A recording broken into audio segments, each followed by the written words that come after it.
बसंत पंचमी पर आदिधार की भोजशाला में पूरे दिन सरस्वती जन्म उत्सव धूमधाम से मनाया गया। सुबह सूर्योदय के साथ ही भोजशाला में हवन और पूजन का सिलसिला शुरू हुआ, जो पूरे दिन भर जारी रहा। इस दौरान हजारों की संख्या में श्रद्धालु कतारबद्ध होकर भोजशाला पहुंचे और भवन पूजन में भाग लिया। बसंत पंचमी को लेकर धार वासियों में जबरदस्त उत्साह देखा गया। इसी बीच दोपहर में एक विशाल शोभा यात्रा निकाली गई, जो पूरे धार शहर से होते हुए सरस्वती जी का तेल चित्र लेकर भोजशाला पहुंची, जहां पहले एक धर्म सभा आयोजित हुई, जिसे महर्षि उत्तम स्वामी जी ने संबोधित किया। धर्म सभा के बाद सभी श्रद्धालु भोजशाला के गर्भगृह पहुंचे। वहां सरस्वती जी के तेल चित्र को स्थापित कर महाआरती हुई, जिसमें सभी श्रद्धालुओं ने पूरे उत्साह के साथ आरती की। धर्म सभा को संबोधित करते हुए उत्तम स्वामी ने कहा कि भोजशाला सरस्वती का मंदिर है। प्रयागराज में तो सिर्फ गंगा यमुना है, सरस्वती तो धार में विराजित है। उन्होंने केंद्र सरकार और राज्य सरकार से मांग की कि वह अविलंब भोजशाला में नमाज रोककर लंदन से मां वाग्देवी की मूर्ति लाकर यहां स्थापित करे। उन्होंने कहा कि अगर सरकार जल्द ही सुनवाई नहीं करती है तो वह एक बहुत बड़ा जन जागरण अभियान चलाएंगे और हजारों की संख्या में लोगों को लेकर मुख्यमंत्री के निवास पर पहुंचकर इस बात की मांग करेंगे। आज भी इनके पीछे रोज कहीं ना कहीं इनके पीछे रहने वाले षड्यंत्र, जिन इनके बच्चे लव जिहाद के पीछे पड़े रहते हैं, खाने की अवस्था नहीं है, उनके पास गाड़ी 20-20, 25-25 हजार रुपए के कपड़े, 25-25 हजार रुपए का मोबाइल उनको कौन दे रहा है, इसकी देखने की जरूरत है। मुझे पूछा था केरला स्टोरी के बारे में, मैंने कहा हर एक जिले में ऐसी केरला स्टोरी है। इसलिए श्रोताओं, एक बार कुत्ते पे विश्वास करना, लेकिन इनके विश्वास मत करना मेरे श्रोताओं। तो यही कहता हूं, मुख्यमंत्री, प्रधानमंत्री, आज इस मंच से घोषणा करना चाहता हूं, आज के बाद कभी भी भोजशाला में नमाज न हो, यही संकल्प लेकर चले महाराज। क्यों नमाज करे, ये नमाज क्यों पढ़े? जाओ मस्जिदें भरी पड़ी है,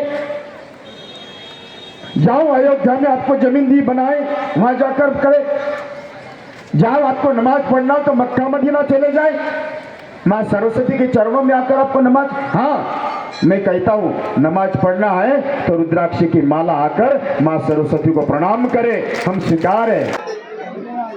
अब ये समाधानी है तो कोई आतताई वाली बात हो गई है। हम किसी को मरने की और मारने की भावना रखे, यह तो मुझे नहीं लगता है श्रेष्ठ हो।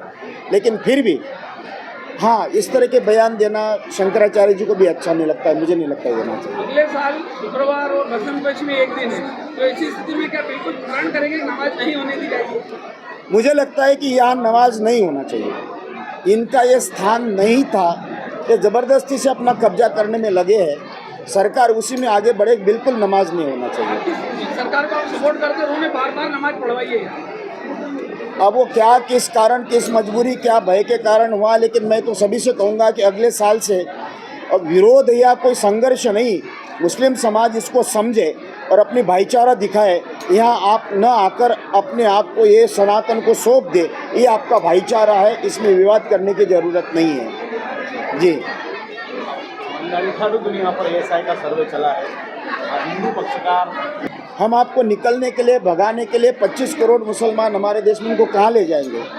लेकिन भाईचारा अगर दिखाना हो तो भाई आप षड्यंत्र छोड़कर, ऐसे बातों को छोड़कर आप अपने आप को समाज का, हिंदू समाज का विश्वास जीतिए, तो जाकर समझ में आएगा कि भाईचारा की शुरुआत होगी। बिल्कुल होना चाहिए। मैं अब ये चर्चा हमारे पास आई नहीं थी, पहली बार आना हुआ मेरा। अब मैं अखाड़े में जरूर इसकी चर्चा रखूँगा।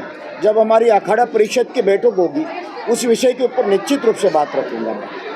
महाकुंभ को लेकर एक अंतिम प्रश्न हमारा, क्योंकि महाकुंभ में कई ऐसे अभिनेत्रियों को, मॉडल्स को, महाप्रसिद्ध संत, मुझे लगता है कि इनकी किसी भी ज़रूरत नहीं है। संत बनने के लिए, महामंडलेश्वर बनने के लिए मैं तो सख्त विरोध करता हूँ अखाड़ों का भी, जिन्होंने ऐसे अरे गहरे नत्थु खैरे को महामंडलेश्वर बनाया है।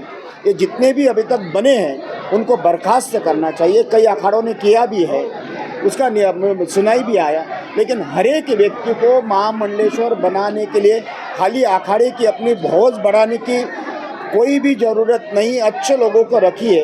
ये इस तरह की परंपरा बंद होना चाहिए। जी धन्यवाद, बहुत बहुत धन्यवाद।